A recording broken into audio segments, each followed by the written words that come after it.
என்னடா எப்பவுமே சமையல் வீடியோ போடுவேன், இன்றைக்கி எங்கேயோ போகிற மாதிரி போட்டுருக்காளேன்னு பார்க்குறீங்களா? ஒன்றும் இல்லைங்க, குலதெய்வ கோவிலுக்கு தான் போயிட்டுருக்கோம். எனக்கு இந்த எங்கள் குலதெய்வ கோவில் பற்றி சொல்லணும்னு ரொம்ப நாள் ஆசை.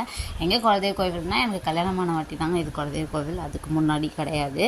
கல்யாணமாகி முகூர்த்தம் முடிஞ்சு அன்றைக்கே வந்து என்னை இங்கே கூப்பிட்டு போயிட்டாங்க. பார்க்குறதுக்கே ரொம்ப பயமாக இருந்தது.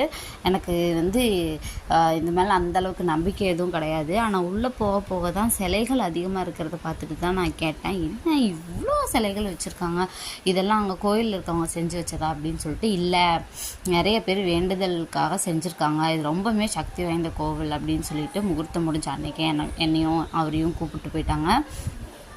என்னால் சரியாக வீடியோ எடுக்க முடில இன்றைக்கி, ஏன்னா வந்துட்டு ரொம்ப கூட்டமாகவும் இருந்தது, சரியான வெயில், அப்புறம் கேமராவும் கொஞ்சம் கிளியரன்ஸ் இல்லை, அதனால சரியாக எடுக்க முடில. நான் நெக்ஸ்ட் டைம் போனோன்னா நல்லா எடுத்துகிட்டு வரேன். உண்மையாலுமே ஒரு பீஸ்ஃபுல்லான பிளேஸ்ன்னு சொல்லலாம். நீங்கள் அங்கே போய் வேணுனீங்கன்னா கண்டிப்பாக எல்லாமே பழிக்கும்னு சொல்லிட்டு ஒரு நம்பிக்கை. வீரபயங்கரம் அப்படின்னு சொல்லிட்டு ஊரில் இந்த கோவில் இருக்குது. நியூஸ்லலாம் கூட போட்டிருந்தாங்க, ரொம்ப சக்தி வாய்ந்த கோவில், இந்த ஊர் மக்கள்லாம் நம்புகிறாங்க அப்படின்னு சொல்லிட்டு. அதாவது தமிழ்நாட்டிலேயே அதிகமான சிலைகள் இருக்கிற கோவில் அப்படின்னு சொல்லிட்டு இது வீடியோ எடுத்து போட்டிருந்தாங்க. அதே மாதிரி வந்துட்டு உங்களுக்கு ஏதாவது கோவிலுக்கு போகணும், அதாவது அந்த பக்கம் சைடு இருக்கவங்க ஏதாவது கோவிலுக்கு போகணும் இந்த மாதிரி பிளேஸ்க்கு அப்படின்னு நினச்சிங்கன்னா இந்த கோவில் கண்டிப்பாக வந்து விசிட் பண்ணி பாருங்கள். ரொம்பவுமே அழகாக இருக்குது. சாமி சிலைகள் எல்லாம் குதிரையில் நிற்கிற மாதிரி, அப்புறம் போலீஸ் வேடத்தில் ஐயனார் இருக்க மாதிரி அந்த மாதிரிலாம் இருந்தது.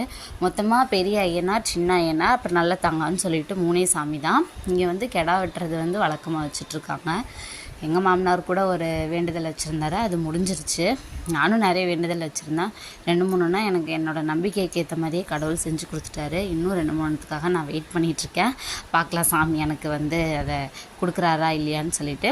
இது வந்து நல்ல தங்கான்னு சொல்லி சொன்னேன் இல்லையா, அந்த சாமிக்கு வந்து கயிறுலாம் கட்டுவாங்க கல்யாணம் ஆகலை அப்படின்னா. அதே மாதிரி குழந்தை இல்லைன்னா தொட்டில் கட்டுவாங்க, கண்டிப்பாக நடக்கும்னு சொல்லிட்டு ஒரு நம்பிக்கை. எல்லாமே ஒரு விதமான நம்பிக்கை தான் இல்லைங்களா?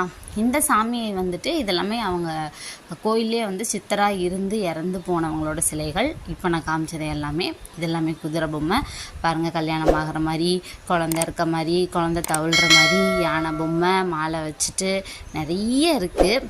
நீங்கள் முடிஞ்சால் விசிட் பண்ணி பாருங்கள். இல்லாட்டி இந்த வீடியோவில் பாருங்கள். நெக்ஸ்ட் டைம் நல்லபடியாக வீடியோ எடுத்து போடுறேன். இந்த வீடியோ பிடிச்சிருந்தா லைக் பண்ணுங்கள், கமெண்ட் பண்ணுங்கள். சாமி நம்பிக்கை இருந்தால் சப்ஸ்கிரைப் பண்ணுங்கள்.